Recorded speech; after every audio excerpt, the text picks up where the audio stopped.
پرې سایډ کې چې تاسو ته دا کوم تصویران ښکاري نو دا یو ماشوم دی یو ماشومه ده. دا ماشوم هم ورک شوی دی، د ده له هېڅ پته نه لګي او دا ماشوم هم بېدرکه شوي وه، ورکه شوي وه. نو په دې حالت کې خپل کوروالا ته پیدا شوله چې تاسو وینئ ډېره زیاته په بېدردۍ باندې وجلې ده. ماشومه ده، ډېره وړه ماشومه ده، 4 کلیزه ماشومه ده، مرۍ ته یې کټ کړې ده. د ویډیو جوړېدو مې دا مقصد نه دی چې ما ته سیوا فالوور میلاو شي یا ما ته سیوا لایک میلاو شي. ویډیو جوړېدو مې صرف دا مقصد دی چې زه په خپله یو پلار یم، د 3 بچو پلار یم الحمدلله. نو ما ته په خپله درد محسوس کېږي د خپل اولاد. نو زه وایم چې هر یو انسان ته به دا درد محسوسېږي.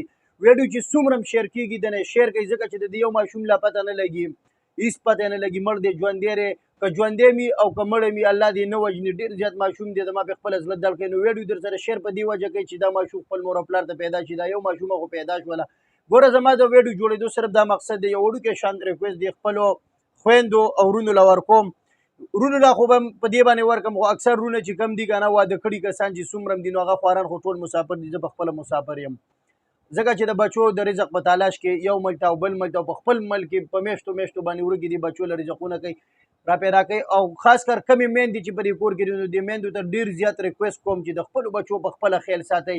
داسې بې ټیمه ماشومان د کور نه مه پرېږدئ. دا ډېر واړه ماشومان دي، دوی نه په خپل سود او زیان سود او زیان باندې نه پوهېږي چې زه په کمې ځم په کمې نه ځم. اکثر د دکان په بهانه باندې لاړ شي یا د بل څه په بهانه باندې لاړ شي. نو بیا داسې قسمه بې غیرته خلکو له په ګوتو باندې ورشي چې د هغه مور او پلار ته قاري نو د هغه ماشومانو نه هغه بدل والي، هغه قار په ماشومانو باندې سوړ کي که نه.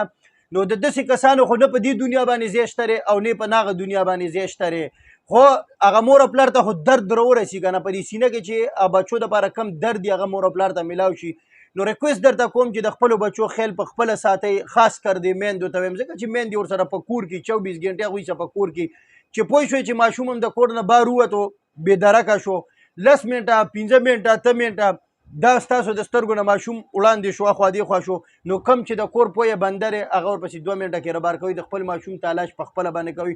د ویډیو د جوړېدو مې صرف دغه مقصد و چې آینده دپاره داسې غم په بل کور باندې را نه شي. ویډیو خپلو ملګرو سره شیر کوئ او الله دې موږ د داسې قسمه غمونو نه وساتي.